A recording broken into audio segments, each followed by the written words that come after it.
All right, so let's get into it. Freestyle versus Folkstyle. So the main thing, freestyle, you're encouraged to take risk and expose your opponent.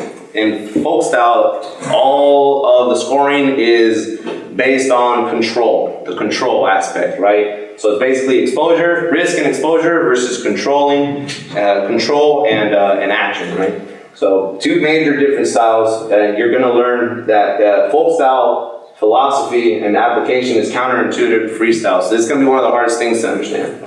I'm going to try to get through this. If you have any questions, please interrupt me and let me know. I do tend to miss stuff, and we have to be out of here by 3, so I apologize. All right, so the basic rule introductions is what we're going to talk about. We're going to talk about the structure of the bout, the mat layout. We're going to cover some basic rules. We are going to go over the scoring system. That'll probably be the main part of this clinic here. But we're also going to talk about passivity, negative wrestling, legal holds. There is going to be a section I'm hoping we can reach in the wrestling room where we talk about mechanics. I did bring my paddles. For some of you that have always wondered what the paddles mean and how to communicate with the 3-man system, that's something I wanted to touch base on. But we might spend a lot more time on this because that's some feedback I've received in the past. I just need to see it. I just need to see how to do it. All right. So we're going to be on high school mats. We noticed we don't have our red and green, but we're going to be doing freestyle on red and green Folkstyle mats, and just let them know that they can line up anywhere in the center. They always tend to just step on that red and green line, bless their hearts, but wrestlers don't need to start there. It's just anywhere in the center. Typically, when you get to the level of a 3-man mechanic match, you have a chairman, you have a judge, you have coaches' corners, and you have your mat here, the center. This right here is called the passivity zone, aka the zone. And kind of like in Folkstyle, when they get in this area, we say center, try to get them out. But ultimately in freestyle, they're in danger of losing a point by stepping in the protection area. Everything on the outside, aka, I'm going to be using a lot of this terminology, is the protection area, aka is out of bounds, right? So we're going to be referring to that area as the protection area, the zone, and the center. Right? So you're either going to be in a 2-minute period match, and that's going to be for all children up to 16U. And if you're a senior, 18 years or older, 17U, 18U, you're going to be in a 3-minute period. Very different, right? It's kind of like your 1-1-1 versus your 2-2-2. Are you going to call a lot of stalling in a 1-1-1 match in Folkstyle? Probably not. When you got 2-2-2, now it becomes a thing. So with a 3-minute period, 2 3-minute periods, passivity becomes more complicated. In a 2-minute period, it's a little bit more, it's a little easier. And you know what I love about kids wrestling? It's very true. They tend to score a lot. So the principles of freestyle.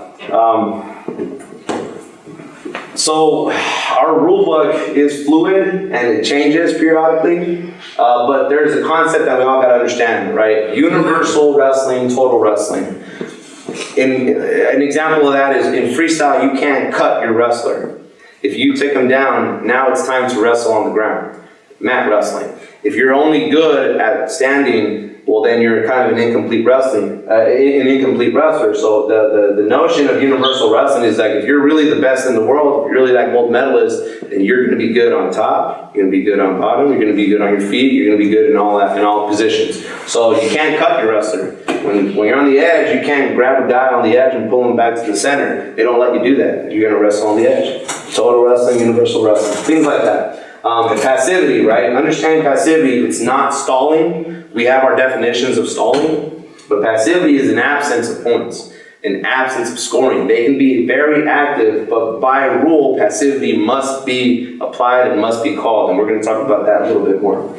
And risk. There's something that somebody told me a while back, and it kind of put a lot in perspective. In a wrestling match, right, who should win? Is it the guy that scores more points? That could be the case for Folkstyle, but in freestyle, they really are attempting to get the correct wrestler. And what that means is the wrestler who wins should be the one who takes more risk and displays technical merit. So you can't score points if you don't shoot, right? You can't win a gold medal without doing nothing. So it's really cool. So risk, and as officials, we're going to learn to always reward risk. And in Folkstyle, we tend to punish risk. We all see a head and arm that fails, and we score that too for the other guy, even though they didn't do anything. Who took the risk? Why even bother throwing head and arms in the first place? You know what I mean? So Folkstyle is a little punitive in that aspect, or in freestyle, we tend to reward that, we don't score it. So we'll talk about that in a little bit. Terminology. In Folkstyle, we have neutral, we have top and bottom, right? Wrestler in the advantage, wrestler in the defensive. There is none of that, because there's no control, no aspect of control in Freestyle and Greco-Roman. You only have the standing position, and you only have the parterre position. So wrestlers are in a vertical or upright position off their knees and on their feet. The parterre is where wrestlers are grounded either with one knee, an elbow, or a head, right? A quad pod is still considered standing. The initial position, that's usually the set position, chest down, right? Everybody ever seen those kind of tilting situations, right? Someone's got to come all the way down before you can score on them again. The initial position. The danger position, that's 90 degrees. Folkstyle, we have 45 degrees for near fall, but danger position in freestyle is when you're either on a shoulder past 90, on your head past 90, or on an elbow past 90. Pretty simple. So easy to score, so there should be no passivity, right? Points of contact, head, hands, knees, and elbows, especially those are kind of like what we look for when we consider somebody down. And grand amplitude. Amplitude is kind of harder to find, but basically it's the wow factor. If you Google it, it's I think it's somewhat of an astronomy term, physics. It records a trajectory, an arch. We call it hips overhead. We'll see a few examples. Okay, now in Folkstyle we can't coach, but in freestyle you must talk to the wrestlers, and these are approved UWW vocabulary. So action, that's the most simple one, right? Contact, we gotta engage, right? Open, it's to inform a wrestler when they gotta alter their position, allow their opponent to take hold. So we've seen people digging for underhooks, and we see this. Right, you can tell that wrestler to open. I'm not saying to let him hook you, but you gotta allow that action to continue. This is how we set up our passivity. This is how we set up negative wrestling. But ultimately, it's used to stimulate scoring, right? It's used to stimulate scoring. That's what we want as officials in this. No block. Understand, there's an English barrier in most countries, so we can say don't block. You don't have to mess up your English here. Attention. So attentions are like your warnings, right? So we'll talk a little bit more about this, attention, but you have to give someone an attention in most cases before you penalize them. Doing something that is not allowing to score, you can stop the match and tell that kid, hey, attention, you're doing that too much, and if you keep doing that, we're not gonna get no scores, that's gonna be a problem, we're gonna penalize you. So head up, continue, all good stuff, right? There's also the zone. When we warn them that they're nearing the edge, they have to try to wrestle center. Center, when you want to get them back in the center. Place. Place is kind of like zone, but it's typically used. During grounded wrestling. It basically means somebody to stay on the mat. That's what that means. No fingers, take hold, up. So all this stuff you can use.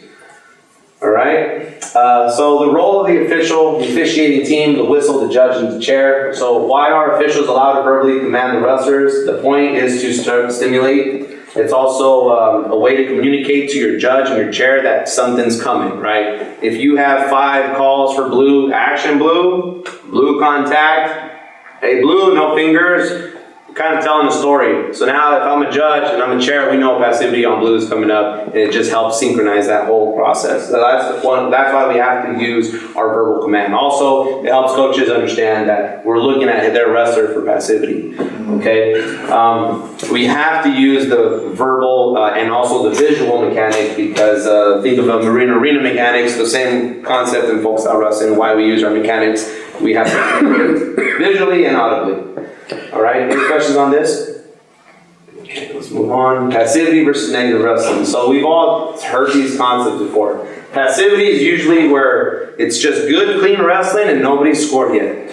Negative wrestling is when we got some iffy stuff going on. We got some finger twisting. We got some just straight up cheating, right? Not letting you take hold of me. I'm blocking you with my head. I'm not even touching you, avoiding contact. That's just straight up negative wrestling. It's defined generally by actions that prevent scoring and could be dangerous or could be harmful to the other opponent. So twisting fingers is negative wrestling. Stop, attention. You do it again, boop, boop, right? You hit them for the penalty. But passivity is just something to try to maybe stimulate a score, stimulate some action, and that's what we want. So it's not stalling.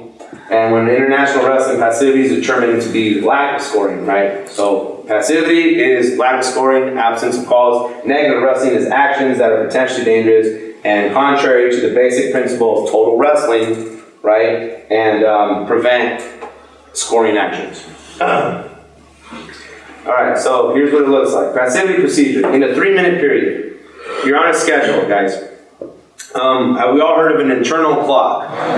What I love about this is that it helps my folk style tremendously because I always look at my clock. If I want to hit this kid for stalling and it's 6 seconds left, it teaches me to look at my clock and I'm like, maybe I'm not going to hit stalling right now because it's, I'm just going to let for the period. It's helped me in that sense, but it's going to look like this. So, a 3-minute period. Finalist in 2019. If you look on the left side, there's a schedule of timestamps. I'm going to just pause this real quick. Hold on. I did it in the sense of not just on the clock, but when you start a clock, I'm counting upwards. So 40 to 50 seconds pass in the 3-minute period. That's where the team has to go to passivity. I know we're moving fast. She was a Fargo finalist in 2019. Hails out of Washington. You see, the wrestlers are engaged. There's a feel-out period. We get that. We get it, right? Two-time WCWA. But in freestyle, it's like Blue's not engaging. Someone has to score. Right, we're going to talk about some evaluating factors, right? Right now, you really don't know who, so who holds center more? Who's attempting attacks? Right. Who's more active when you really don't know, right? Turns the face at the time. I see blue. And I'm getting to about 35 seconds in. Really nice job. Now think about it. You have legs, you have hooks. There's so many ways to score, so the passivity window is shorter in freestyle. And right about 47 seconds. One hand shows the warning to blue, let her know that she's passive. We start it again. That's the Is that device they're holding around there. right? But that was for Now- passivity on Torres. Even if red was shooting and attacking and shooting, or even if blue was shooting and faking and attacking, let's say they're both shooting on each other, and you have all this action, and you get to your timestamp, you still need to put something on passivity, or you still need to get a passive call in there. So it's the absence of scoring. Torres is a several-time Washington Right now, that was me. I felt blue was more passive, so 3 or 4. the chairman has to confirm it. That roll there shows activity time. She gets put on the 30-second clock. Yes, 30 seconds to score. If the passive wrestler fails to score by the end of that time, the active wrestler, red, would get 1 point. And so blue has to score during that time. That's the way the rules are set up this year. Any questions on that? Is there a warning before you do this? It was. Yeah, the first one with one hand was the warning for blue. The second call, now you only get one warning for passivity in a match, period. Every other following passivity call is straight direct to activity time. In America, we call it the shot clock. But when you are on activity time, 2 hands must be shown. That communicates to everybody that it is activity time. And she has to score in the. She has to score. If she doesn't, now let's say she gets scored on. Let's say she gets 2 red, and you get 2 red, and the activity time expires, you get 1 red, it'd be 5-0. Question. Yeah. So this like time stamping thing and this whole procedure, is that for all age groups or for like grassroots local tournaments? Are we using that for all age groups? No. Or high school and up or? No. Now, the way David does it here, I think he makes it 2-minute periods. In a 2-minute period, I have that on the next slide. In a 2-minute period, you put, it's direct to activity time. Damn. That's kind of a big So difference. basically no warning. In the 3-minute period, you have, Warning, and then you have. Is it the So what they did recently was they changed this rule. In a 2-minute period, which is what we'll probably do most of in the youth level, unless you get juniors, which are 3-minute periods, in a 2-minute period, at the 1-minute mark, sometime between halfway, you go directly to activity time. Directly. It's very rare because the younger kids tend to score a lot better, and someone can get a step out. Now, when you get a score, you kind of back off on passivity, but it's impossible to go and stay. Again, if you see someone's being a little bit too passive or they haven't scored enough, you can use passivity as a tool to stimulate some more scores, right? And this comes with a lot of mat time. So I'm introducing the process, but it takes a little while. I'm going to move on to the next one. Greco passivity in a 3-minute period. It's a little different. Greco gives you more time. So in freestyle, it was about 45 seconds, right? In a 3-minute period. In a 2-minute period, it's 1 minute. In a 2-minute period in a 3-minute period for Greco, we go about 90 seconds. Why? It's harder because you're only working with the top half of the body to try to get a score. So we recognize that it's more challenging. So we're going to give them more time to try to develop a score. And what we're typically looking for is who's hooking, right? Look at the palms. If my palms are away from my body, then I'm not really engaging. If my palms are facing me, I'm bringing you in because I want to hook. So that's something I look for. There is a lot of negative wrestling in American Greco. We're not the best at it. Take that as, again, I didn't want to say that on camera, but it's true. It's true. It was beautiful, but we want to bring it back, and that's why we want to get properly educated in Greco. So from the grassroots, we understand that we need vertical bodies. We don't block with our head. We don't adopt a freestyle stance. We want them to be vertical and in, right there, and we want those throws to happen. We're getting close. We're at 156, and I'm sure you all maybe are already kind of doing a good job of identifying who's the more passive or who's the more active wrestler. It's difficult. So when you don't know who's passive, look who's more active, actively trying to hook. Very hard right now. Just trying to gain position. You know, who's holding center, who's trying to work a hold. You know what I mean? So evenly matched. And that tells me when your butt comes out, you're pushing away, creating that space. So they confirmed blue. They hold it out. Now it's different. You notice the point went up right away. Right? In Greco-Roman, the point goes on board. He already had a step out, I think. Yeah. But in Greco-Roman, the passive wrestler will be red, right? It's confirmed.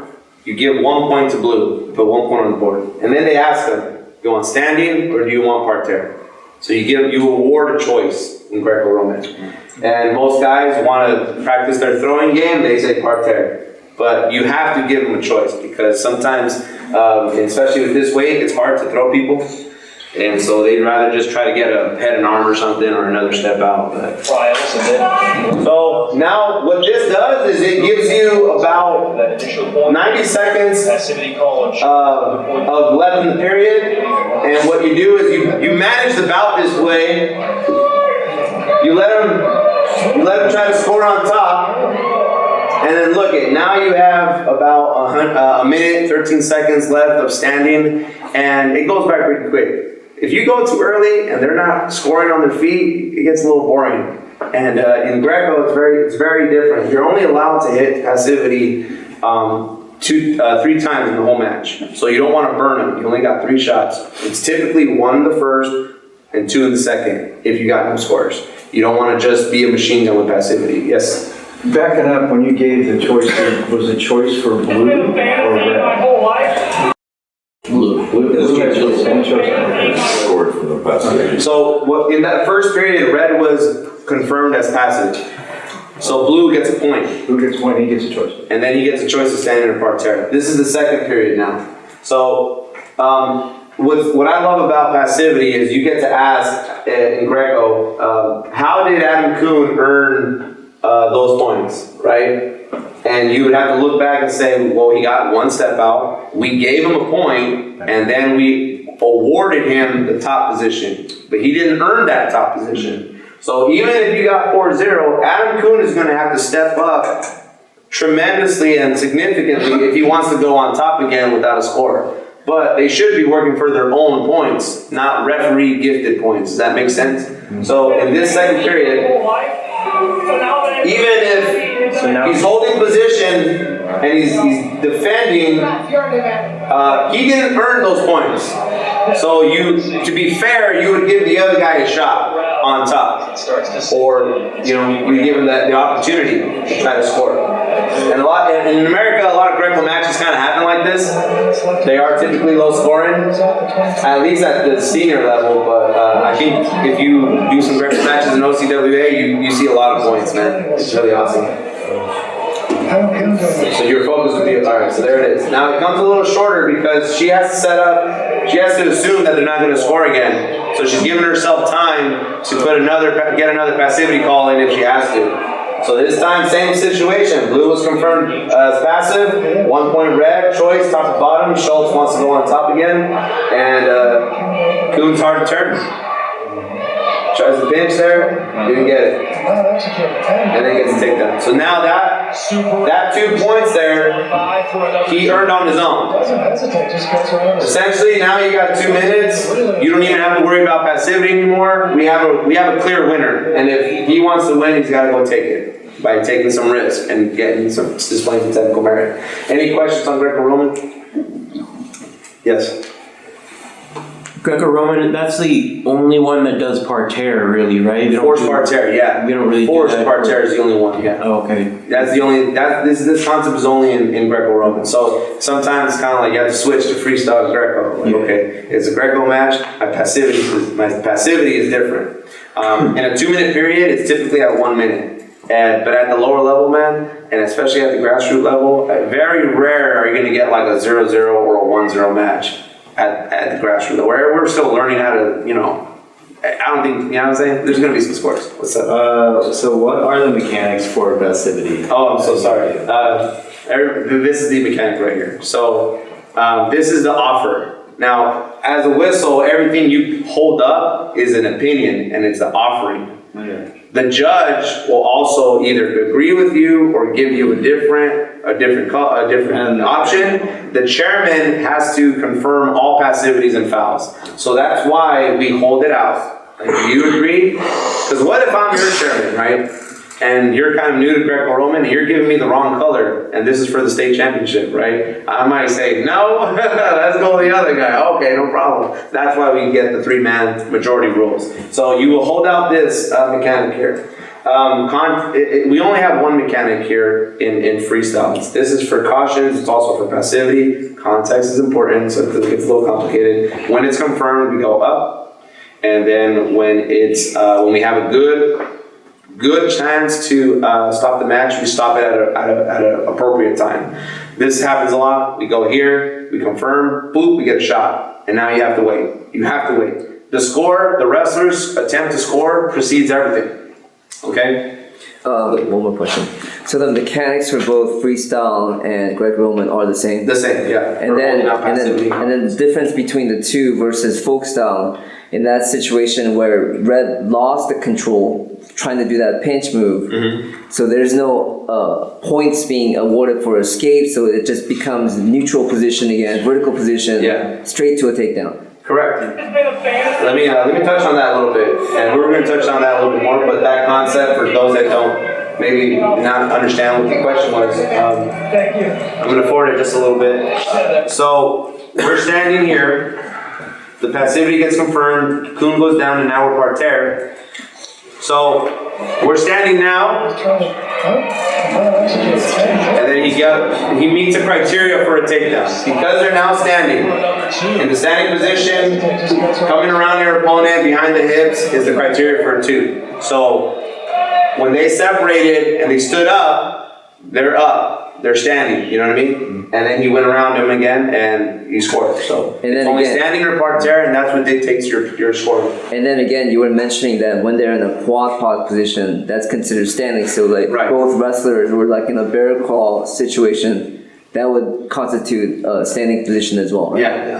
Okay. And again, there's judgment calls. Sometimes it gets a little bit. So when you give an offering, right? Yeah. Say, blue, red. You think red's passive or whatever. You're doing that while the clock is running, Yes. and you're not stopping the match until you see the. Until you get confirmation from a No, chairman. you're basically 2 out of 3 is what you're looking for? Majority rules, right? But in this case for So if you, passivity, the judge, agree, but the chairman doesn't, the chairman has to confirm all passivity and caution. So in a situation where the judge and the whistle agree, the chairman can still say no. oh, Can still say no. so it's not necessarily 2 out of 3. No, not with passivity. And then we get kind of grilled on that a lot. Coach is like, hey, that guy said blue, that guy said blue, why did you white paddle it? Because I'm the chairman confirms it or not. And this is to, like for example, at the state tournament, I get M3s and they're, and they might go with passivity. Both of them might go with passivity, but it's like 9 to 8. You know what I'm saying? So they're still kind of learning how to navigate the passivity. And as a chairman, I'm like, no, it's 9 to 8. They're scores. Does that make sense? And there are situations where the whistle and the judge might be kind of deviating from the point, or like might be missing something, and the chairman is supposed to coordinate, and that way we're allowed to white paddle it. However, with the 0-0 match, you have to accept those. I've seen the wrong color though. Like, let's say you go red, but we both think it's blue. We might overrule you and be like, no, how about red? So now the guy puts his hand down, red action, and then he goes over here, and they're like, yeah, there you go, red. Okay, cool. So when you call the passivity call, who controls the clock? That would be the chairman. So the chairman's position, his job is to manage the clock on the scoreboard. Okay. His job is to make sure the clock is always correct, the scoreboard is always correct, and those points come in, and the scoreboard operator is waiting for an audible cue from the chairman. So a chairman oftentimes is just going, 2 blue, 2 blue, 2 blue, stop time, start time, 1 red. Like that's So whether or not you blow the whistle, he's controlling the clock. Yeah, but you have to blow the whistle.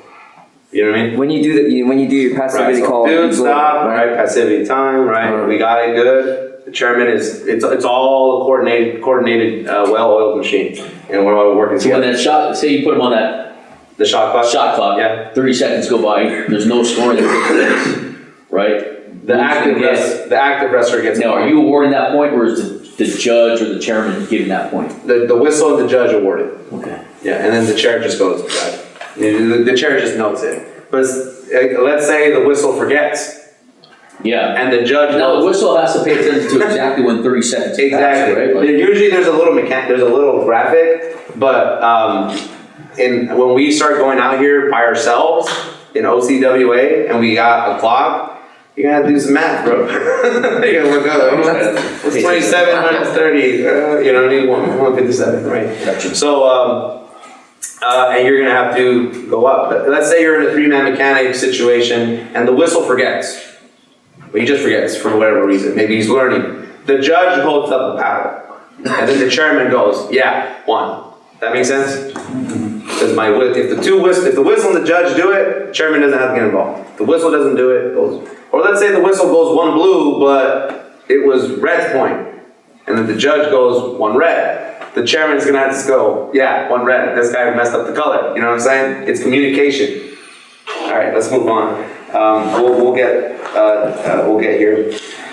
This is a concept where we struggle with in America, right? Like, especially with the Greco-Romans, this is much harder to call. These are the sequence of a first period match, right? Where there's lots of action, there's lots of risk, and there's lots of scores. Okay, 2 red, out of bounds. We're only about a minute, about a minute and a half in. 4 blue, 2 red, a little roll through, lots of scores, lots of action, right? Look at that, nice little lift. Oh yeah, 4, awesome, right? That's what we want. They're scoring their own points, awesome. 17 points, 8 and 9 in the first period. We shouldn't even be thinking about passivity here. But there was a call of passivity. Second period to call passivity is critical, especially against the winner. We already have a winner. We have a guy that scored more points, his own points, no passivity call in that first period. And this is where the Folkstyle brain goes, stalling, I'm going to use passivity. But the notion is, to call passivity against the winner, in this case blue, the loser has to be clearly active. Because we take the position, like if you want to be passive and lose, then go ahead and lose. But you gotta try to go win. In this case, they're pummeling, but he's not taking any risk. There's nothing going on, and nothing really needs to happen from the officiating team to get involved. And this is what's beautiful about our rule set, I think. But this is where we get in trouble with our Folkstyle break. So let me ask you here. So what is Blue doing here? He's got the match. Is he just looking to be scored on anymore? Exactly. Essentially. Exactly. Blocking, stalling, But he's not blocking. Like, look at, he's in there. Look at, he's open, he's engaging. This guy has every opportunity to hook him, He can to take do a shot, something, or to become more active, or to get some more urgency, He's not blocking. and try something. Get on the line. Look at, so we have a menu, if you will, guys. We have a menu of negative wrestling. Is he on his fingers? Is he just holding on to a wrist? Is he blocking him with his head? Maybe, but he's not very vertical. He's not very vertical. And then that's what you would do. You would give him an intention to say, hey, get your head up. And maybe you might want to entertain negative wrestling, but not passivity. Because there's 8 points, there's 9 points. Passivity is the lack of scoring. So it's not passivity. It can't be passivity. In this case, sometimes the team, in this case the team didn't do it, but coaches are going to say passive, passive, passive, and you might be tempted to put blue down and give red a point, make it 9-9. And then, Parterre is really valuable. Really valuable. Yep. So you change the winner at that point, and it's not fair. So you have to think differently. If a guy scores 12 points in the first period, he can chill all second period. That's the mentality of Freestyle and Greco-Roman wrestling. He did the work. He took the risk. He did what we wanted him to do. He's saving wrestling. He's putting points on the board. He's making it exciting. If you're losing, you got to go get him. Folkstyle says he has to continue to score. Always, always, always. That's what Folkstyle says. And Freestyle says, nah, man, you're good. You put 9 points on the board, good. It's like rolling. That's it, yeah. To an extent. So To an extent. Don't be negative, don't grab fingers, don't trap the guy, don't hold him, don't cheat, but he's still in there. He's in there pummeling with them. You can wrestle there, right? Anyway, we're gonna move on. You had a question, Jay? No, I'm just saying he's doing action. He's making it. It's kind of like, hey, he's not running from him. He's right there, bro. You got an opportunity. You're gonna have to pull something out. Hit your setups, right? So the breakdown: only use passivity to stimulate scoring in a low-scoring match. So if you guys are reffing this year and you got 6 to 8 in a freestyle match, you don't have to think about passivity. Just have fun, watch the fireworks, score the points, and make sure nobody bites each other's ears off or anything like that. Off of passivity, you get confirmation from the matcherman. We're not there yet. I'd like to bring 3-man mechanics to local tournaments like this, but we got to grow our bodies. We got to grow our group, and I'm working on that in Inland Empire. Hopefully it happens in OCWA. If David can hire some more officials, right? In freestyle, if the passive athlete fails to score, we already touched on that. 1 point goes to the active wrestler. Okay, let's get to scoring actions and holds. Importance of standing versus parterre. We're going to see a lot of video examples here. This is kind of the fun part. Standing is when a wrestler is considered on their feet. What can be considered standing? A stance, 3-point stance. So 3-point stance, I'm still considered standing. When a wrestler is lifted or loses contact with the mat, they're still considered standing. So until we have a head, an elbow, I'm missing some stuff. Head, elbow, or a knee on the mat, we're standing. So parterre refers to mat wrestling. It's French for like grounded, earth, parterre, pardon my French, parterre. Refers to mat wrestling defined as defensive wrestler having one or both his or her knees on the mat. Control is not required to be in this position. So you're either standing or you're parterre. What's that considered?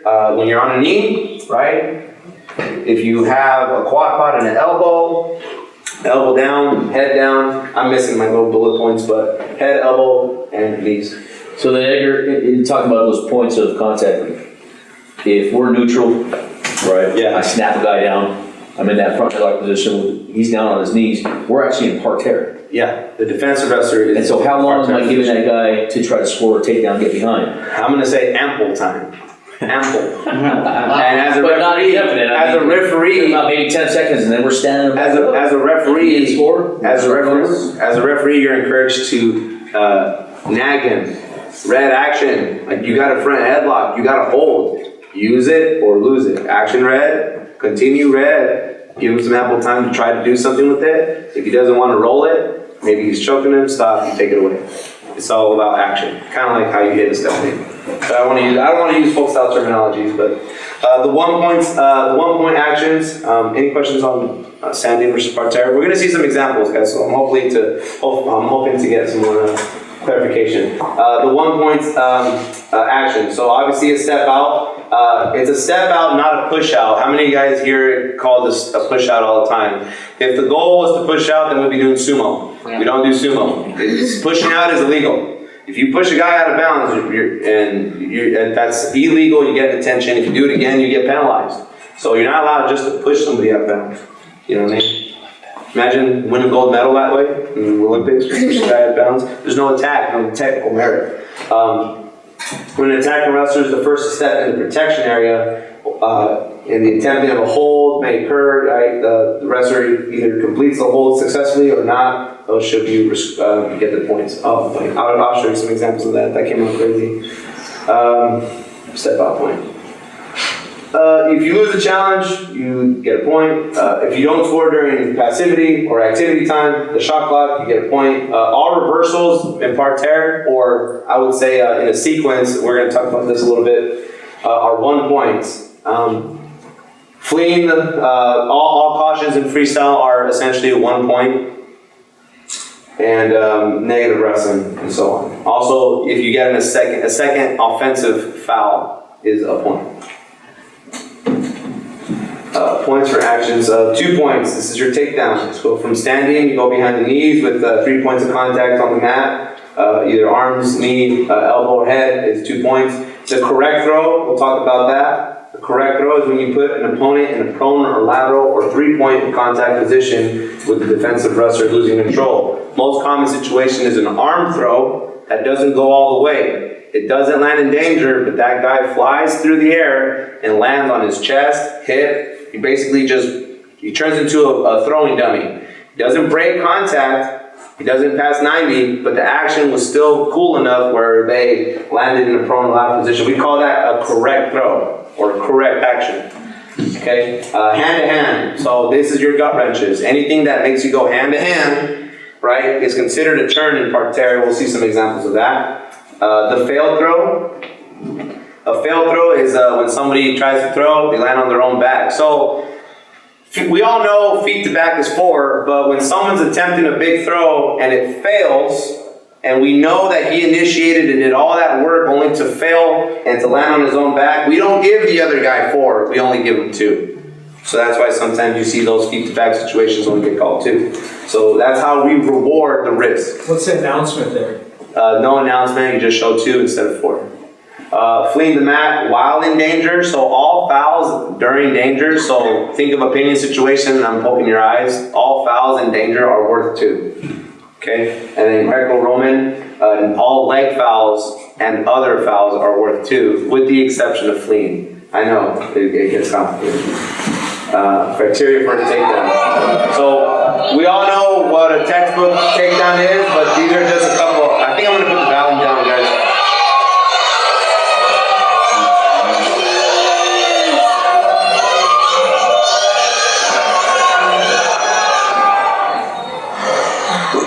Alright, so that's a takedown in Folkstyle, right? Mm-hmm. Yeah. But what's really true about freestyle is that there's no reaction time. You know, we have reaction time in college Folkstyle and high school Folkstyle, but what we're looking for is that 3 points of contact and passing behind, the hips. And what this says is when she got to this position here, right? Because a regular sit-down takedown like this is not a takedown in freestyle, but when she got here, right there, that's your takedown. Yeah. Okay, she's behind the hips. We have the elbow down, we have a butt, and we have her 2 feet. The 2 feet count as one. I know it gets complicated, but that's your takedown. If you wait for reaction time and then you let her get to that sit down position, you know, now it's not so clear. But blue scored a takedown there. Did she have exposure? No, she didn't have exposure, but she just had the criteria for her takedown. We have the side cradle. Again, I know it's a Folkstyle concept, but we talked about this. A cradle is not total control, right? We want to be behind the hips, but when she has no leg there, you have side control. You get 2 blue for the takedown and then 2 blue for the exposure. What you're looking for is active defense from the bottom wrestler. We call it a defensible leg. So blue's going to come around and get a side mount or that side control cradle. I know in Folkstyle we look for a broken down hip, but once he had that cradle locked up, I'm trying overtime. If red isn't actively defending, or if he doesn't have a leg, then you can award a takedown, or you can, see what I'm saying? That's a takedown. Yeah, not always, but you would have to pay attention what the bottom guy's doing. There are some examples in here that show something a little bit more. In this case, where the back is less than 90 degrees, red scores a takedown.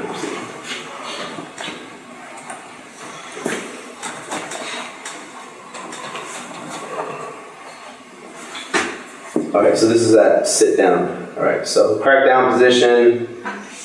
This back is coming forward. She's going to double up here, and it's not a takedown.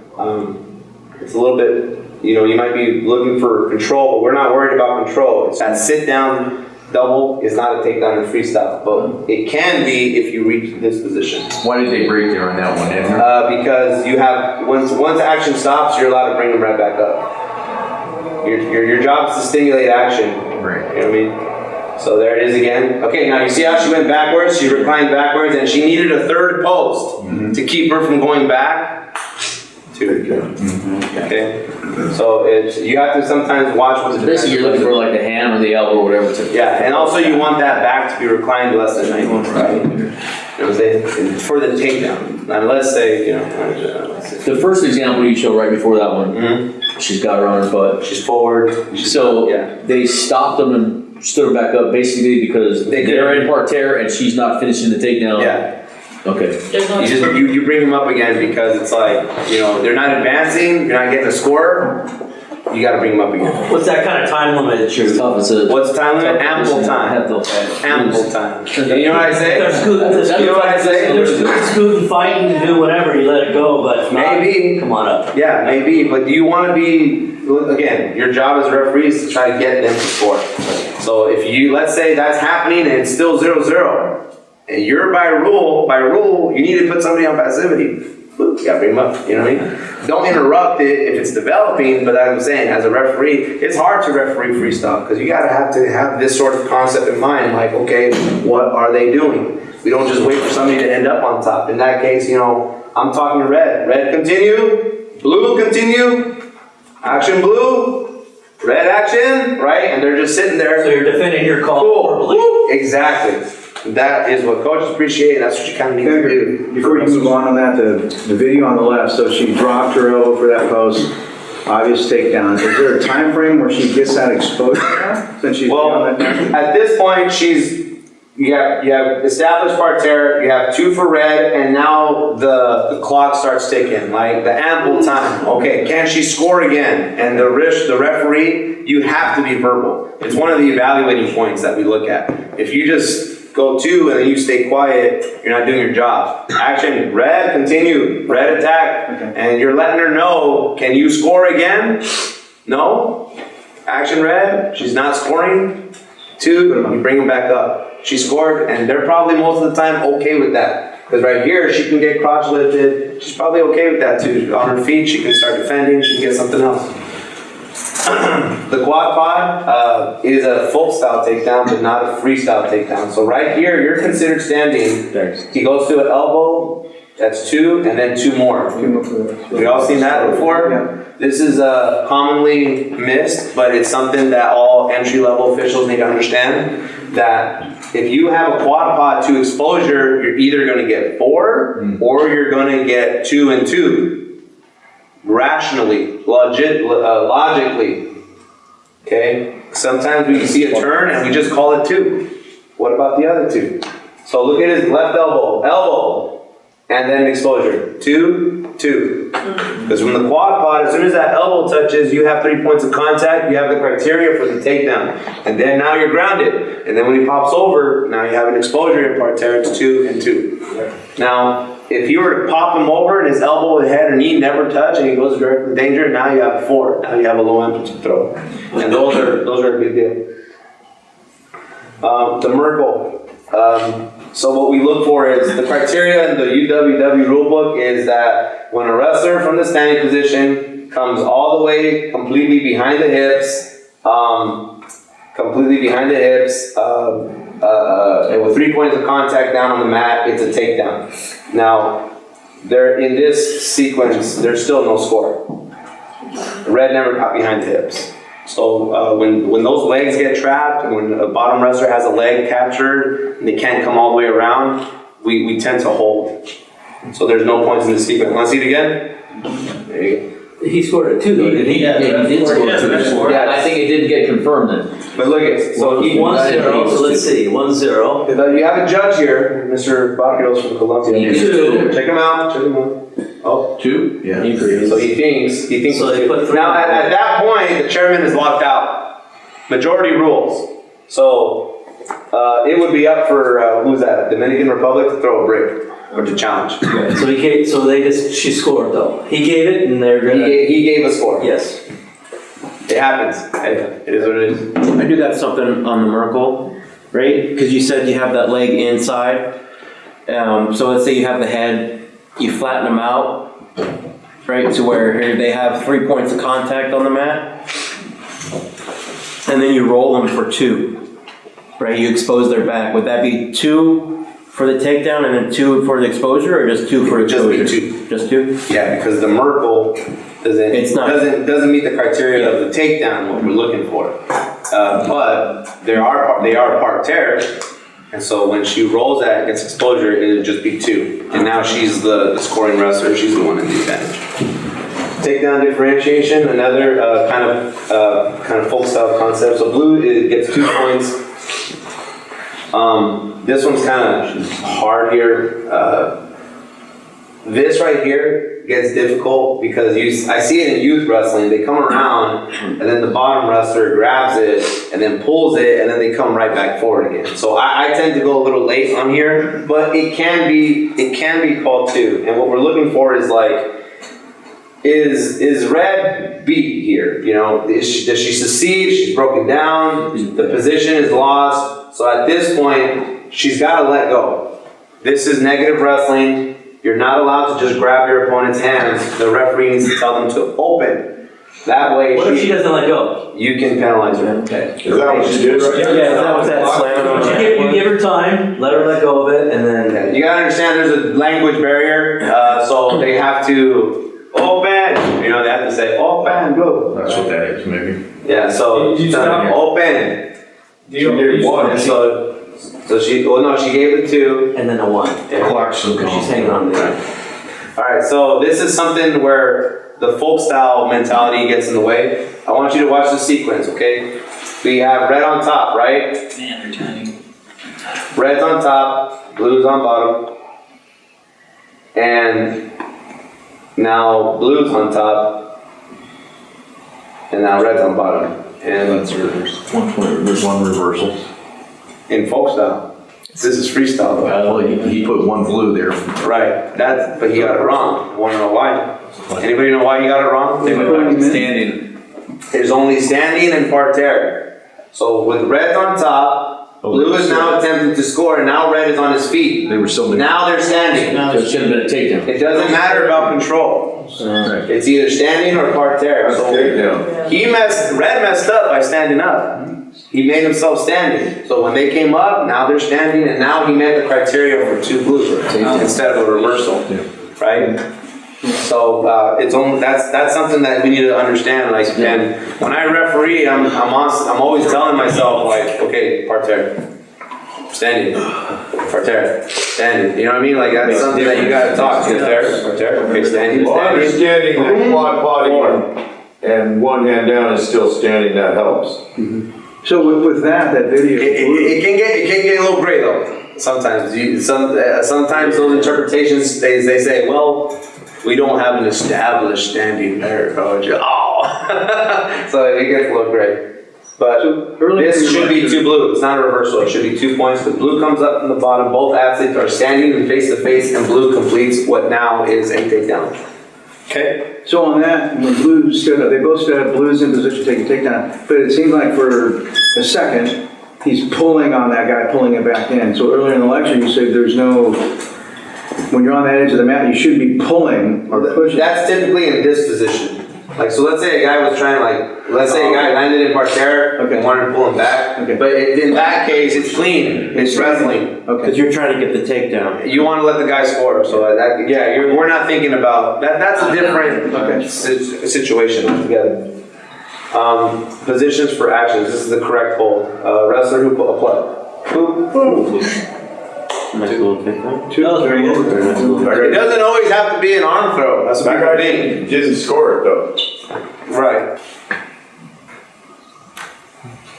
And when you're doing this, you guys should be looking for leg fouls. But what? In Greco. Yeah, Greco, you're always looking for leg fouls. Stand back. The further back you get, the better it's going to be for you. You see leg fouls. That guy's 2 to 1. Okay, did he land in danger? No. He didn't land in danger, guys. He didn't expose. He didn't even twist in the air. You know what I'm saying? He just landed prone. Right. Is he on his side there, right? He's on his side right there? He's on his hip, prone, chest, hips. Yeah. But if he doesn't land in danger, then you can't give 4. You can't give 5. But it is a correct action, so you get 2. Here's the other one. It's like a little pity point. No, don't call it a pity point. He did a lot of work. He earned it. He lifted that guy from the ground. That's pretty strong. Because the thing is, guys, Greco-Roman, you know. He didn't land in danger, but he landed prone. Flew through the air, uncontrolled. It's a correct hold, correct action, 2 points. But they have to land prone. They have to land on their chest or their hip. Here's an incorrect one. Went from standing to knees. Did not land prone, nothing. Let it continue. Right? Yes. If Green got behind in that position, could you say that was a slip throw? Maybe. Yeah, probably. Yeah. If Green got behind him, I'd call risk, 100%. More examples. Now this one is interesting. Another concept that this 2 red, 1 blue. Did he break 90? No. This is complex here, but this is important. If you get this, you're gonna understand wrestling and Greco a lot better. You're exposed to them. Again, there's no concept of control, right? What you have is an attack, a sequence where blue just shut that by. Almost. He initiated an attack. This elbow, blue's elbow, is gonna get hooked. And now you have a direction change. You see that? He's rolling. When he hooked that, he started his roll.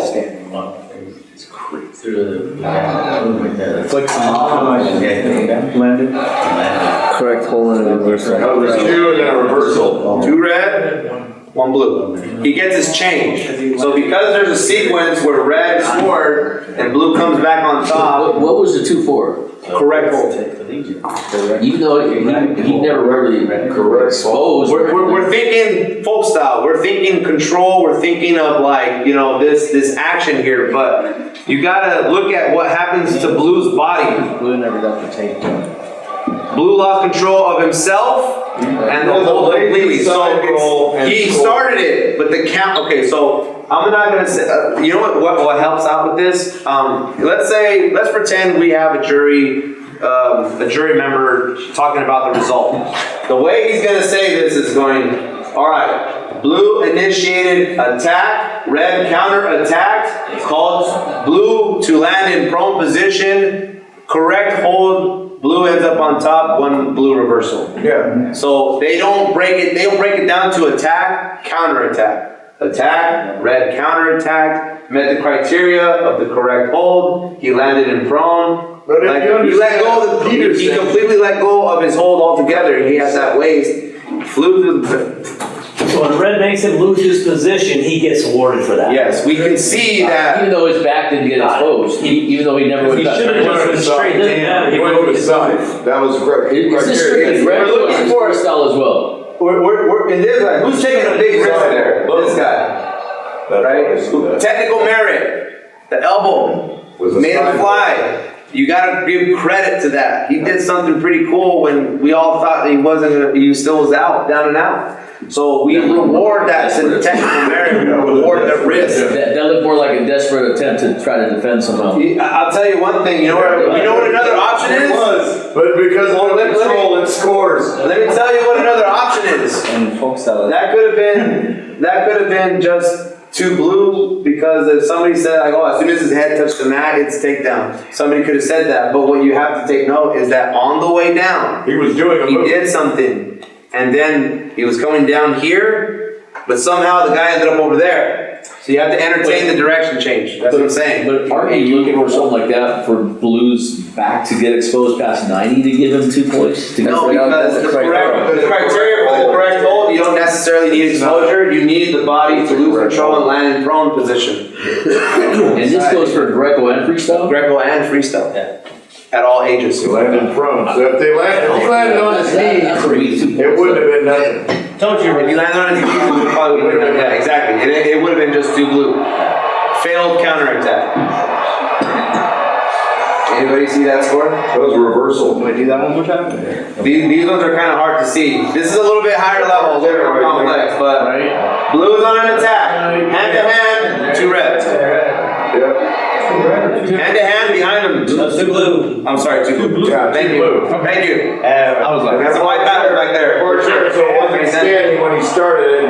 There's one there, the other one too. Yeah, that's two. All hand to hand is in Parterre would be two. So you don't necessarily need control to score. You can still score. And the back doesn't need to be exposed at all? At any kind of an angle for that hand-to-hand to come out? No. Been preventing from the back getting. Right there. There's the other Because the one. back's not exposed at all. Right, Exactly. But what you have is Defending from getting put on his back. what you have is okay. So the technical. Where's the technical attack? He's elevating that leg. Blue's falling backwards. There's one hand there. He's on his butt. Hand. There's the other one. That could be two Blue. I don't think anybody's gonna challenge you if you don't call that two Blue, because we want that folk style takedown, but this isn't folk style. You don't need control to score. So that right there, as long as we see those criteria and we can remember and retain those criteria, we can get, and we can back it up with something That that's was technical merit. takedown though, not exposure, right? No, it's a hand-to-hand turn. Hand-to-hand turn. Hand-to-hand turn in Parterre. and All turns are 2 points. Red wrestler goes from right hand to left hand. Gotcha. Not necessarily even takedown, but it is a hand-to-hand. Alright, what was I doing? Okay. 2 points. You can't turn yourself in freestyle. And this gets me, because we see kids passing legs all the time. And then you get guys that are giving that too. But you have to be you have to earn everything. You can't get anything, you can't get something for nothing. You have to earn it. So in this case, Blue is technically, well, it's kind of wishy-washy, but this happens all the time with leg passes, right? Let's say a kid's got like an Iranian, and we get into this crotch, or let's say a kid's trying to finish a double, right? and they're tangled up, they're scrambling. No one's technically has the advantage, nobody's winning the position, and you got a kid that his head is on the ground, his butt is up, he doesn't know where he's at, and then the opponent passes a leg like this. Did that guy really do something to turn that or to earn that exposure? No, this is what this kind of demonstrates. Maybe not very clearly, but the concept does exist. You can't turn yourself, and you have to kind of be under attack. There has to be something technical. The question that you should ask yourself is, what did Blue do to cause him to turn? You know what I mean? Was it a hold, or was it just scrambling wrestling?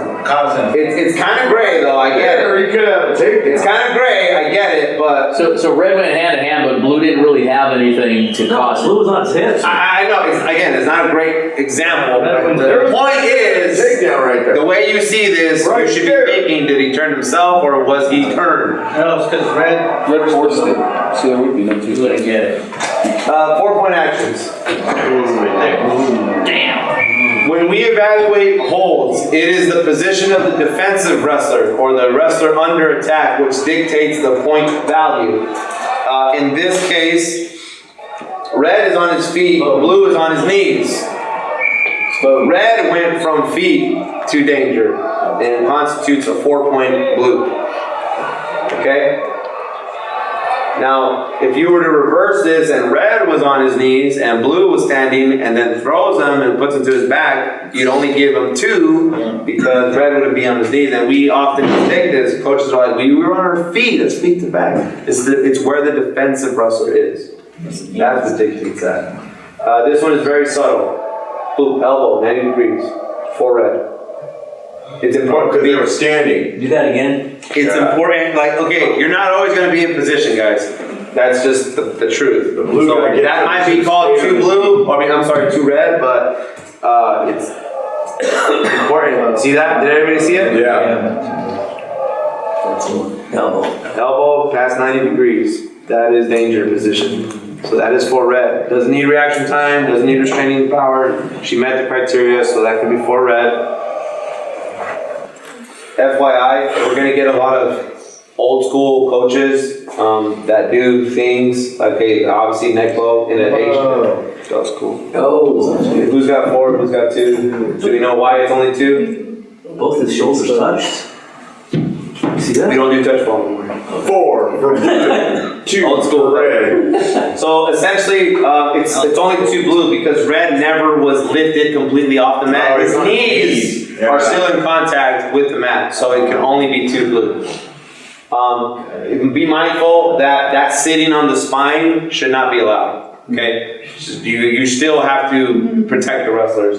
And kids sit on the spine and they go back and they botch it all the time, and it's stressful, guys. So make sure, I know it's going to be a lot. There's going to be a lot of stuff that you're looking for when you're repping freestyle, the 2 blue. But we kind of sometimes we're not thinking safety, it happens. So again, let's say if a kid does an illegal move, that would be negative wrestling. Well, yeah, technically, yeah. You can penalize it, but offensive fouls are just not scored. So he tried to score, didn't score. You did something illegal, you can't benefit off illegal action. So you would stop, hopefully before an injury, and tell him, you can't do that. You bring him up. So you take away his position, you take away the score, and that's punishment. So there's no mechanics for potentially dangerous, it's just a stop. It's just stop. Because she landed on her hand. Yeah, if you see something weird, you just stop it. Alright, so this right here, it's not 4. It looked like 4 from this. It does look like 4. People call it 4 all the time, but we have a definition of danger. Did it meet the definition of danger? Yes or no? Then that's what you got. Hand to hand. Hand to hand, Parterre, 2 red. Man, I got strong. She needs to land on elbow. Jeez. Damn. I'd rather call a 4 a 5 than a 5 a 4. And we got a lot of sticklers out here, man. Guys that have been reffing a long time, and they're like, that was a 5. 5s are not unicorns. If I got a little kid who's 8, maybe this guy's age, and he does a fireman, and he's able to step up, lift this kid and make going like that, and it wasn't high flying, I might still call that 5, because I have amplitude, I have hips overhead, and I'm considering his age group. And you got to do that. 5s aren't unicorns, guys. They're not unicorns, they're more common. You need amplitude and you need landing in danger. And they don't always have to be in standing. So a double leg can be a 5. If you lift them up and then go backwards, that could be 5. A double leg, right? Or an arm throw. In this case, he had a really sick arm throw. So I kind of always take in mind the level, right? And also the weight. The heavier guys, how much lift can they create? If you got a freshman heavyweight, you know, he's not a world Olympian bodybuilder. He might not be there yet. But if you got a kid that can arm throw somebody, hips directly overhead, straight to danger, I can entertain 5 there. Cool, man. You got it. Hell yeah. Now, what if on that arm throw he like drops to his knees? It's not exactly high amplitude, but see what I'm saying? We got some guys in here. I don't want to get. I would, just a question. I know, but that's the kind of stuff that turns a 5 into a 4, in my opinion. But like if the guy were to turn into his knees, yeah. Well, the guy on top is still standing, but you do kind of deduce and take away from the amplitude factor. Yeah. So yes, that could be because now you have just something that goes directly to danger from standing position versus the arch, like this, versus the flare, versus that trajectory, that distance, that shake in the ground, that amplitude, that wow factor. He did create lift. We saw some vertical elevation, and then we saw the throw. So that's beautiful. Well, the question on once the period ends, you're supposed to give the wrestlers or the athletes time in between before you start the second period. How much time is that usually? 30 seconds. Okay, Yeah, there's a 30-second clock in a local tournament setting. I mean, maybe you can give them a little bit more. They're supposed to dry off. They're supposed to come back dry. So a coach is supposed to have a towel, dry So off. that's why they're always checking, making sure that they're not touch it sweating. like this. You check all your trip around, touch. Anyway, all right, let's move forward. We're on attack and counterattack. This is important. This is the most kind of where all the questions are at, right? Attack, counterattack. We're going to look at a few instances. A lot of these are the same ones I had in that Zoom call a while back that some of us are familiar with, but not all of us. All right. This is freestyle for the sake of freestyle. So, 2. Yeah. 4 red. What do you guys got? 2 blue. 2. Right on. 4 red, 2 blue. Red. 4 red because he launches them. 4 and 2 blue. Right here, the guy stands up, he gets launched. There's a series of questions, right? Now he's got 2. And then another 2 right there. Yeah, this is going to be very difficult. So 4, right? No. No. Oh yeah, 4-4. Yeah, sorry. Yeah. Sorry. So there's a series of questions that we have to ask. Like, is who initiated? It's like the big 4 questions that every freestyle class teaches. Like, who initiated? Right? Was it standing or parterre? Was there danger? Was there direction change? Did they hold the line? There's all these questions that we got to go through. So for that action, we have blue initiated and is attacking. Now, if you look at his left arm, right, we have a direction change. So it went from there to there. We have exposure. Pretty big direction change. The lock was released. We have danger. And then right now, blue is not scoring yet. So 4 red. It's 4 red and it's staying 4 red until this gets released. Okay? When you're holding on to something, you are the attacking wrestler until that breaks. And we all do Folkstyle. Has anybody ever seen a kid do a rollover cradle, a suicide cradle, and get stuck on his back? Yeah. My heart attacks. And you've seen the official, or maybe some of us, maybe not all of us, but maybe some of us hold that reversal because the cradle is still locked. This is the same concept, but it applies to all holds in freestyle. So in Folkstyle, we have a concept, we have a situation that is ruled in that manner, where a kid does a cradle. Let's say he gets stuck on his back. He's not pinned, but he's on his back, and he still has a cradle. So it's control. There's not a there's no reversal yet in Folkstyle, because we're waiting for that cradle to be released. That concept applies to all holds in Freestyle and Greco. Right now, blue has not scored yet. But it's still locked from the throw. Red is still Red still has a hold here. So no score on blue, even though he's on his back. He has to hold. Exactly. He's still the offensive guy. Whoops. Now it's 2. Now that is Blue's counterattack, right? Which he got him to release. So now the counter is successful, and he let go in danger. That is where that 2 blue happens. That's 2 blue. So he would have been better off holding. Now. Ooh, now you got 2. So that's how that works. 4-4. See how it works. This one's sick. This was really sick. Correct. Blue. Oh my goodness. That's crazy. Two blue. What do you guys? How do you even do that? Two What do you guys got? blue, 2 red. Yeah, I'm going 2-2 on that one. 2-2. Ouch. I don't want you guys to peek. Yeah, big. Alright, you already saw it though. Alright, so who's attacking, right? Blue. Now, Counter. yes, red is countering. Red is countering here. Arm throw, counter. No direction. There's that elbow hook. Blue's right arm is hooked. But now we're parterre. She's defending the counterattack. She's no longer the attacking wrestler, Blue. She initiated, but now she's under attack. Step over is successful. There's exposure. What we got? 4. 2 red. They're parterre. 2 and back exposure. And then we have a bridge through. Is there exposure there? Yes. 2 blue. So now it's 2 blue. It's 4-2. She's still coming back. On. And then Then it's ours. red. And then One reversal. One red. One reversal. Yeah, so Yeah. that's a good one.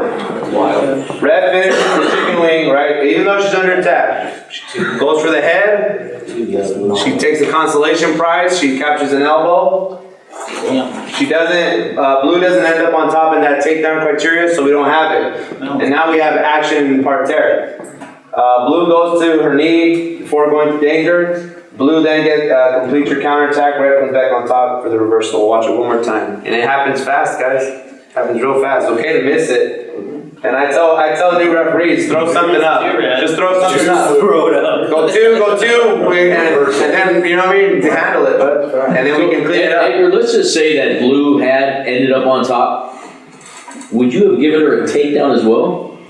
Probably. If Blue ended up I'm on always top. hearing that you kind of give them either or, like you're going to give them the exposure or the takedown. Exposure. Not Like give blue 4 there or something? No, not give her. Gotcha. If Blue had ended up on top. So you're giving the exposure Yeah, and you the give her 4. You got it rolling. So, Right, after that arch right there, let's say Blue ended up on top in a regular parterre. 2-2. 2-2. So she's not going to get exposure and a takedown. With Blue scoring last, yeah. No takedown. So 2-2. A turn, an exposure in parterre. So just 2-2, okay. So it'd be 2 red, right? And then Blue ends up on top, 2 blue. And then that's something actually that's good. You kind of have to remember who's on top. Because let's say in the paperwork you got 2 blue, 2 red, but Blue's on top. How does that work? But where's the 1 blue? No, something's wrong. We're almost done. This one we're gonna fight. We're not gonna discuss this one. Okay, this is. All right, so 4 red. no. If every time I shoot this happens to me, then I might be a little bit more gun shy. Now, if you look at Blue, he never lets go of the leg. We have a hierarchy, and I'm going to teach it to you now. If this guy is counterattacking, right, which he is, because Blue is attacking here, and he maintains that, Blue is attacking, maintains that hold. What did we talk about? It's his hold through and through until he lets go. You can't see him Now- let go or not, so that's Now- you can't really. I got you. No, but hey, I don't want you to feel bad. So Full red You're is a saying good he's call. still locked right here. He's still locked. No, he never let go. He never lets go. Never let go of that single leg. And he ends up on top. So you can't score a throw if the guy just holds on to your leg. And not only that, like No, he didn't. the judge agrees with you. It's not a bad call. Full red is not a bad option. You have to prioritize the maintaining of the hold, because if we do it your way every time, you're gonna get bad counterattacks, you're gonna get bad scores, and you're gonna discourage attacking. So again, 4-1 is a good option. For Blue, depending, this is the subjectivity of freestyle wrestling, for some of us might feel like the better call. because did he cause him to let go of the lock? No. Was there a huge direction change, right? The guy already gave himself up by holding on to him. I like to make it make sense by giving it a hierarchy, and that would be number 1, maintaining the hold, who ends up on top. 2 for blue. Counterattack, was there a big direction change? No. Did he cause him to break the hold? No. 0 for red. Watch this one.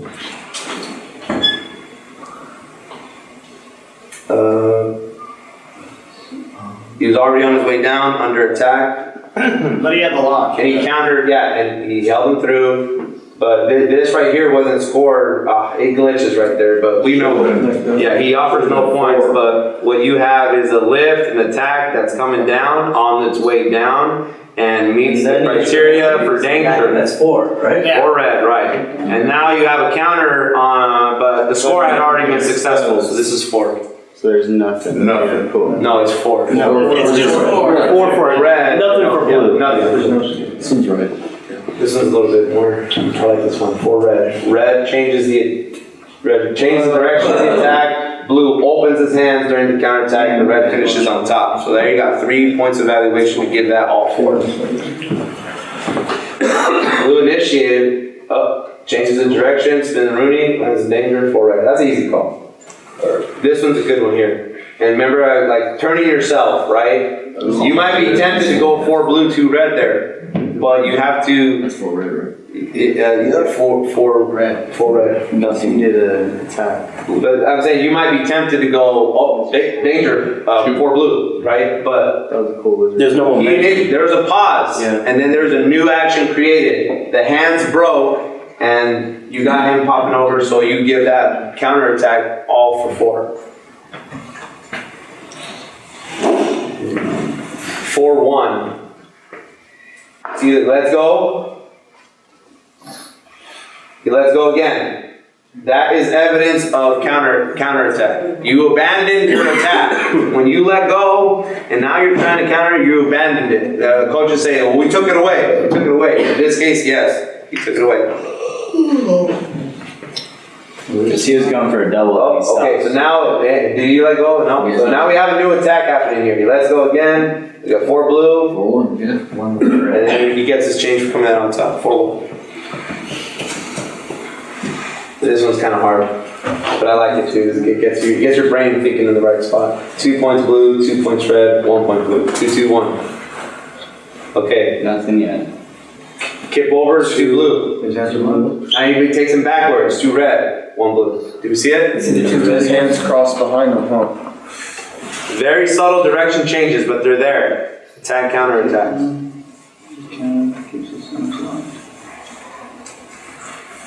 Okay, so see how we teach this, right? And crack down, come back, roll it over. Some of you guys out here. So he vaults. That's two blue. 2 blue. Now look what red's doing with his left leg and with his body lock. It was counterattack. Now look where blue goes. Behind us, Joe. Hand to hand. 2 red. 2 red. Yep. And Hip highs for blue. 1 blue. 1 reverse. Yeah. Okay. And it happens Very fast. quick. You might see this stuff. It happens fast, and then it also gets a little gray with like youth wrestling because they try things, and this is what you're looking for. Okay, who initiated? Where's the technical merit? Was there little direction changes? And it's hard to navigate. Parterre, danger, all this stuff. So this will help with the thought process. Can we knock it out in 40 minutes? Oh, I can't. Let's see. She's pulling her hair right there. What do you guys got? There are 4 red. 4 red if you think that red was attacking there, but was red attacking? No. It was counter-attacking. Who was attacking and who had a hold? Ended up on top. 2. So, yeah, by the way, pulling the hair, stop, attention, pulling the hair, next time caution. Blue's attacking, right? Doesn't get the takedown, she's not behind the hips yet. And then she has a rear stand position and she has a hold right there. She's still attacking. Now she breaks in danger. It's 2 red. But you might see that lift there. You might, oh, that's for red. But remember, blue star, you gotta come a little bit further back in the sequence. That's 2 blue. That's 2 blue. It's 2 blue. 4 blue. 4 blue. Good one straight to the back. Take out to the back. Look when the counter stops. Block. See that? Oh, okay. So he's trying to throw him this way. Change direction. They call this blocking. Right? So he's going that way. He stopped his whole throw, so it's good. Before he ever hit the ground, he grabbed them, he blocked them. That's 4 blue. Block from standing position. Your keys. These aren't too bad for me. This is the last thing I think we can probably touch. The philosophy of risk, right? Why are you going to penalize somebody for trying to put points on the board? We don't do that. We reward risk. In America, we call it slip, but it's really called risk. Now, kids are smart. We also have simulation, the bailout. In America, we call it that. A desperation swing and a miss. It's not typically meant to score with, it's meant to escape an attack or escape a situation that's probably not the best. A wrestler cannot be going backwards for a slip throw. Usually. I don't really agree with that statement. We'll see some examples. Typically bailouts, but we call this simulation, and they typically happen out of bounds. So do not reward simulated action by negating the offensive action that placed that guy in that position in the first place, right? The philosophy, we're trying to reward offensive wrestling, the people that take risks. And, you know, turning your back to your opponent and surrendering your back is a pretty big risk. So you have to treat that delicately. 2 points for red. This is not risk. Red blocks blue and impedes his motion to the mat. We call this a catch. Did you see it? Yeah. A little bit. He interrupts the direction, interrupts the trip to the mat. So you might call that risk, and the coach is going to say, "No, we caught him. We caught him right there. Right? That's a catch." Yeah, you're right. So that in this case, he ducked it in standing, caught him. Technical merit, man. No risk. This other one is risk. He made it all the way to the mat. Top guy doesn't do anything to stop it or to earn the top position. In your opinion, in our opinion here, in Casey's opinion. But.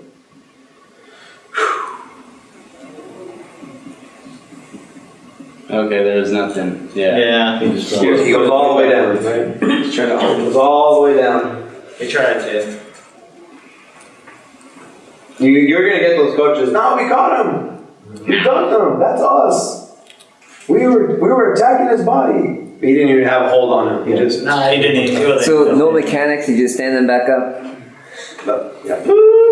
So you're just trying to get Now, a cheap point, if right? you have 3-man mechanics, you need to ask for permission. So you typically hold your whistle and you look for confirmation. Okay. This is the mechanic though. You're saying, can I bring him up? Anybody? All you need is one guy to wipe out of you. You just need one guy. Because if it was catch, you would be doing Right now, this is what sucks. Sometimes you get guys out there that just blow the whistle, and the judge is going to. Why did you blow the whistle? So it's on a risk situation, you have to wait for confirmation in a 3-man mechanic. But when you're out there by yourself, you're gonna have to have a good reason why you brought him up, right? Did I miss a video? And one more time, so let's say if you have a catch situation, then you want the action to continue because you want to see if you can score again. Yes. Yes. Big throw. Boom. Now you notice how he followed all the way through in that direction of the direction to throw? Yeah. You get a lot of guys that say, that's 2 for us. He landed on his back. But he went all the way through. You know what I mean? Mm-hmm. If you were to go this way and get stopped, and now he has to go this way to belly out, now you can entertain the 2 because he had to change directions. Pretty much what you're looking for in like those counterattacking and like the risk situation is you're looking for a change of momentum. Yes, and also direction. So, yeah, change of momentum and the change of direction. So blue has open hands, never takes hold of red. Red is able to belly out in a continuous motion. So he's throwing over his right shoulder there, and he ends up over his right shoulder. So it was continuous. That's good risk.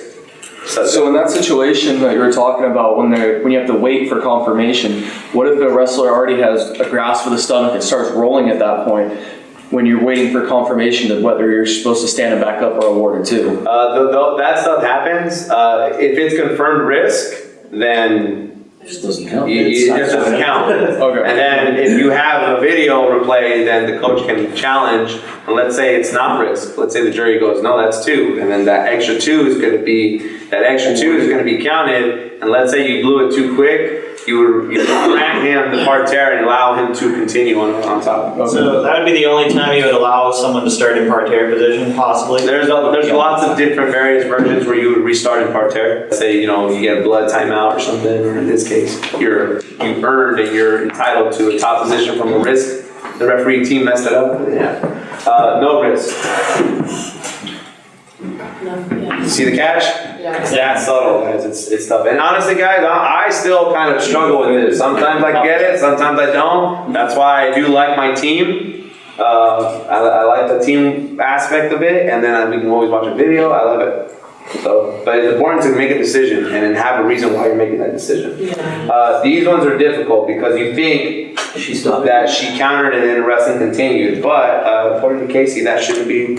You surrendered your position in an attempt to score, and you're still a parterre. So I mean, that's a good case for risk. I've seen that get called too. When I was younger, I used to call that too, but I got corrected. They're like, no, they went parterre. There's no interference, parterre. It's still risk. And then since then, I've been able to stay out of trouble. Again, so no points, back to standing. Yeah. This is what you would call like a simulation, because blue's attacking, right? He's attacking the body right there, and you see he try to throw, Fake a throw. try to fake a throw because he Play the official. risk versus simulation. Do we kind of get it now? Like risk versus simulation? Yeah. By the way, if you do have risk, there's some general general terms. You can't slip to your back, right? That's going to be 2, a failed throw, and you can't slip out of bounds, 1 point. So if you generally have an attack, right, you went from standing to protection area. Hey, that's unfortunate. You don't get, they don't get 2, but you did land in protection area, so it is technically a step out. So blue attempts to throw in the zone, which is a good place to throw, but you lose contact. And since red was not able to maintain any hold, risk should be the call, but red still scores from the step out. So you can't slip out of bounds. All right, I'm going to move on. We always forget, you can risk in parterre. You have risk in parterre. This drives me crazy because we miss this a lot in the lower levels and in the grassroots levels. That's not a reversal. You need to have something. You have a score. This is the front headlock, gut wrenches. It's still risk. You know what I mean? You have to do something to earn your points or your scores. So in parterre, would you reset them in parterre if there is risk in parterre? No, if you have risk, then you just go back. That's your punishment. Okay, you didn't score, but you also didn't earn the position for the defensive guy, so we're just going to go up again. Gotcha.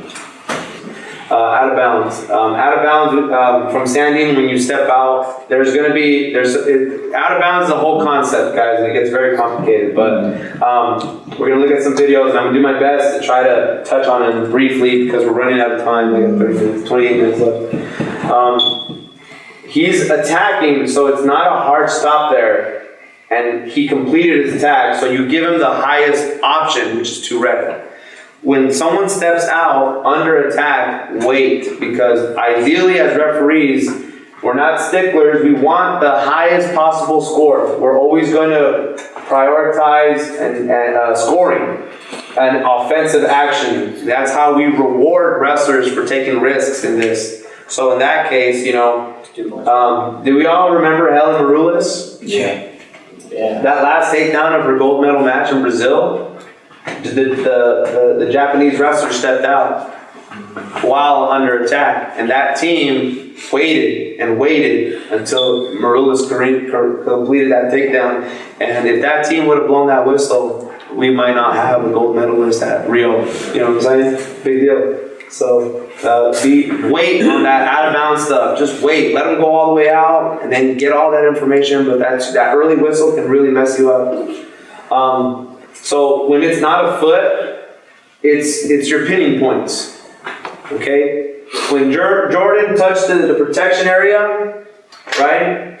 One hand isn't out of bounds. It's got to be a foot, an elbow, a knee, or a head from standing. But when one hand is out of bounds, or in this case, look at Red's head. Red touches there, but also his torso goes in first. It's out of bounds to step out. We have another one here. This one's hard. The line does not count, but you see how he touched he touched the hand with his pinning points in the protection area over the cylinder. That's one blue. Even though you might be looking for blue's feet there, you know what I mean? He steps on the line. That's not out of bounds. So it's red, one red. Well, I mean, it's not the best angle. It's one blue because his whole torso. I think blue was halfway in. It's not a great angle. That's the question. One blue or one red? He's got one red. But the other it's really fast. But what we're looking for is the pinning points. And they obviously they had a meeting about it. So. But it's your pinning points, right? So other than the foot, other than the knee, other than the head, which is pretty easy to call a step out, you have those situations where they're wizard up. If someone's hand is on the mat, you got the pinning points in the protection area above the cylinder. That's who your step out is. All right. Now, this guy's dancing in the protection area, so you can't score. You can't be dancing. You're really allowed. If you're attacking, you're allowed maybe one step, but he's well in the protection area. And he starts doing a little tap dance. So in that case, red gets a point. 4 blue is definitely an option, but it gets tricky. Red gets 1 point. See the head? Blue's head is out first, and red is not able to finish his takedown. The referee missed it, and then action continued. So it makes a mess of things. See, look at that head. Head touches protection area. 2, you give him 1, and that's all he gets. Remember, out of bounds. So you can be out of position, not see that head. Oh yeah, happens all the time, man. Quad, we're not a takedown yet. There's a foot there, okay? For sure, you want to give him a little bit more time, but that's enough time. You can't go out and back in. You step out, now look at, now you got a mess, and you have a step out, and then everyone's mad. So you can't go out and back in.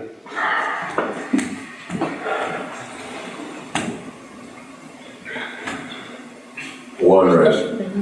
No, yes. 1 red. You can't go out and back in. Okay. He traveled through protection area. Traveled through protection. If you would have kept going, then you can get that too. But you can't come all the way out and then all the way back in. These are all situations where the referee screwed up and let stuff continue when he shouldn't have. Yeah. Yes. But it's still good. It's a better practice than blowing too early because now you can clean it up in the video. You have everything that transpires, and then you can clean it up. But if you were to blow the whistle too early and let's say you were wrong, you take away a scoring opportunity, and you can't fix that. So it's a good practice to let stuff continue to extend. Obviously, you want to make good calls, but. Okay. So continued in that. Yeah. Blue starts to take downs in bounds. Reward that. He's on the way down. You know what I mean? Blue steps out with 2 feet, but as the red athlete is already falling down, so it already whatever starts in bounds can finish out of bounds, which is great about our style. I'm losing you. You saying yeah? I'm losing you. No. I'm sorry. You just award 2 points for a takedown, not +1 for a step out. No, One blue. It's either It's one or the other. It's one or the other. Or one. Oh, he stepped out right. See how he stepped out there? Yeah. So That should have been one blue. It was 1 red. Why was it red though? Red stepped out. Because red's in Parterre. So red's in Parterre. So blue, red gets. So you're not it's not just. Step out in Parterre. No, Why? Well, he stepped out right there. he's not stepped out. Okay. So now he's Parterre. When you're Parterre, the criteria for out of bounds is different. It's pinning points That's or what I head. said. So if you're in Parterre, So you can when he step lands out. in the zone, he's not out of bounds. He's not out of bounds right there. That doesn't count anymore. The foot, it's Parterre. So you got blue comes up, and now he goes into. So it's one red. So Parterre out of bounds is not a point, as Mr. James Lang talked about. I'm gonna move forward a little bit. I think we kind of got it. There's this some higher level stuff. This right here we see a lot. We see a lot because kids still want to get push out points. So I'm gonna push him out and I'm gonna score a point. But dang. You are allowed to step and throw. So see, red's like he stepped out. So if you're It was part of his move. Yeah. He didn't dance around. Yeah, that's a thin margin, man. You have to be in transit of the throw, step and go. You can't step and then throw. You know what I'm saying? It's very gray. It's very gray. Whoop, but that was pretty finesseful. Here's another one. Oh, hand out. Boom. So that's 2. 4 red. 4 red? Because he wasn't down. He's under attack. He wasn't in Parterre. You have to wait. Red is attacking. 2 hands in Parterre is not. 2 hands in the protection area is not out of bounds yet. It counts as the step out, but you're under attack. So he was still in bounds, and he said, "I'm gonna go for Just it." wait for the high score. Wait, yeah, he's attacking. So wait. Did you give him the other one You too? want to take your points away from the guy. Yeah. Don't be in a rush to stop that. You got something happening. He's our referee. He's like, you get 2 points. You get 2 points. Like Oprah. So that's just. Everybody gets 2 points. You're not allowed to pick somebody up and then drop them in Parterre and expect a point. However, see, you can't pick somebody up and drop them in Parterre. However, if you have to, look at this one. This is Greco stuff. It is pretty high level. I don't think you'll see it a lot in the grassroots, but there's some good kids out here. Look what red does. His foot. See how he steps and he steps to counter. 1. It's very, very different. Very different. Red's attacking. Now, you might think it's too blue, but blue is in protection area. In general term, you can't counterattack in the protection area. Red has now scored, but they're in protection area. You can't score anymore. Your opportunity, it has to happen inbounds. So, it's always good to attack in the zone. So red too. Because you can't get counterattacked in the protection area. And momentum, yeah. So if you guys are coaches out here, let them know, hey, nothing but good things happen when you attack in the zone. Man, most of the time. High school mats with no zone, how do you call? You just have to visualize a meter of zone. What's the distance? A meter. What's 3.8 feet or something? It's like 2.9 or about a yard to you. Distance. Straight arm push. You're not allowed to push. Okay? 3 miles is. What you do is you say, hey, blue, tension. Okay, you can't just push them out. Okay, you do it again, it's a caution. The challenge update, I think locally, well, this is stuff that you see up at the state level. I would encourage you guys, come up to Fresno, do 3-man mechanics. It's a good time. You know what I mean? You can coach as well. If you're coaching, you have athletes, you're allowed to referee and coach. Just let us know. But this is just some challenge updates. I'm going to go through this. Miscellaneous concepts. Okay, the tiebreaker criteria. The first tiebreaker criteria is the highest score value. So 2 2s is not going to beat a 4. Right? 2 versus 1 1. The 2 is going to win. The highest point value. That's the first tiebreaker criteria. The second one is, which we forget, is the least number of cautions. Least number of cautions. So if you got 1 step out versus a caution in 1, the step out is going to win because the guy that got penalized with the caution loses. Right? The last one is last point scored. So if you got 2 and a 2, whoever scored that 2 last is going to be the winner. So there it is. I put this example up. Anybody want to see? Let's say the point values are exactly the same. Who wins this match? Last one's Let's say the score values are exactly the same. Who wins this match? What are the yellow marks mean? These are your cautions. Yeah. Sorry. I forget. You guys are like, yeah, the least number of cautions. I'm sorry. And people are like, what are cautions? Think about Olympic boxing or like Olympic sports, right? In Folkstyle, we have penalty charts. There's a bunch of them. There's a progression. And in freestyle wrestling, these are just your general strikes. So 2 strikes, you're out. 3 strikes, you're out. So 2 is the maximum you can get. You get a third, you're disqualified. Cautions, strike, foul. Question, do you say attention before you give somebody a caution every time? Yes, You but get there one are, attention. yes, attentions always have to come before cautions. It looks better that way. Unless there are exceptions. Brutality, something that is that warrants a direct caution, and you can always offer cautions for anything. You can get white powdered or not. So obviously slapping somebody, like just that caution right there. Or you do an illegal move, you give them attention, illegal move, they do it again, then it's a caution. Yeah, this is the difference. Offensive foul, attention first, next time caution. Defensive foul, direct caution. Gotcha. You know what I'm saying? So if a leg says, it's coming up. Technical superiority is 10 for freestyle and 8 for Greco, all ages. Okay? 8 points, 2 4s, matches over, technical superiority. Freestyle, 10 points, matches over. However, we have a rule in Folkstyle where if you get the technical fall, you won the match. That's not the case in freestyle, but it has to be continuous. He got 4, he got 8, one more 2 for the tech, right? He earned it there, but in the same sequence he gets reversed. So now it's not. So now the match continues. Okay. But it has to be continuous. Different situation. A 4 that makes a 10 goes to a pinning situation. Like Folkstyle, we prioritize the fall. And we're hanging out for 20 seconds trying to see if we can get a touche, right? See if we can get a fall. And then blue rolls them over and scores. That is canceled. That is invalid. The tech fall stands. It has to be continuous. Make sense? Gotcha. I only got one video of it. That's happening in the scramble. It has to be the same sequence and it has to be directly after the other. So in this case, he had 4, that earned him 6. They gave him 2 blue there. I would say that he wasn't in an initial position. They scored that, and then he lets it go and it gets countered in the same.